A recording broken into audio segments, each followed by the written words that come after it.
Het einde van het schooljaar is in zicht. Voor de kinderen van groep 8 betekent dit vaak dat de eindmusical opgevoerd gaat worden.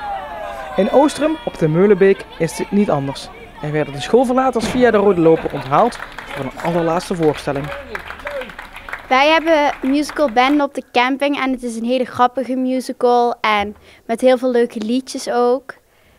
Er is een campingbaas en hij moet de camping verkopen, maar de website is eigenlijk, ja, er is ook nog een andere man en die heeft die dan overgekocht. En ja, de andere, hij heeft al de camping platgeschoven voordat die campingbaas eigenlijk al is vertrokken.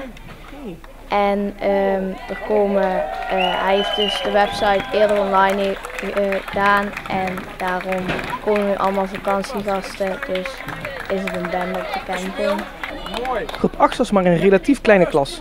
En dat betekende dat de kinderen van veel markten thuis moesten zijn en zelfs meerdere rollen speelden. Ja, bijna iedereen heeft eigenlijk 3 rollen, ja, behalve een paar kinderen dan. Of ja, 2 rollen en ik heb dan 3 rollen, maar dat zijn niet de grootste rollen.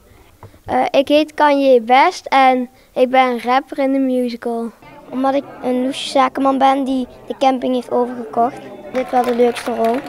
Niemand anders voor deze rol en ik vond hem wel heel leuk. Hij leek me wel heel leuk en toen pakte ik die. Nou, ik ben als moeder gevraagd of dat ik mee wilde werken aan deze musical. En ik heb dat toen ja gezegd. Ik vond het echt super leuk om te doen. Ik heb het met heel veel enthousiasme gedaan en ik ben echt super trots op het resultaat. Maar om tot een goed resultaat te komen, moest er wel veel geoefend worden. Ja, ik heb wel gemiddeld geoefend. Niet echt heel veel of zo, maar ook niet echt kei weinig. 3 keer in de week ongeveer. Soms 2 keer, soms wat meer. En dat 3 maanden lang, dus we hebben wel heel veel geoefend en ook thuis en zo oefenen. Maar ja, we kennen het wel goed. Nou, de liedjes waren wel het moeilijkste van de tekst, want ja, het was heel moeilijk het ritme te leren, maar het is wel gelukt. Maar de eerste musical die we moesten doen, de echte, die ging soms nog een beetje fout, maar de andere ging wel goed.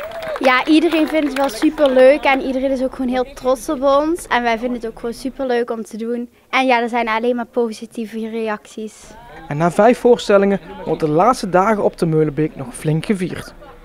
En we hebben daarna ook nog een soort van eindfeest met borrelen en zo. Dus dit is de woensdagavond waarop we eigenlijk afscheid nemen van elkaar. Vrijdag zit de basisschoolperiode voor groep 8 er definitief op. En kunnen ze zich na de vakantie opmaken voor een nieuw hoofdstuk in hun leven. Het hokje is zeker. Prima, dat was hem al. Goed zo.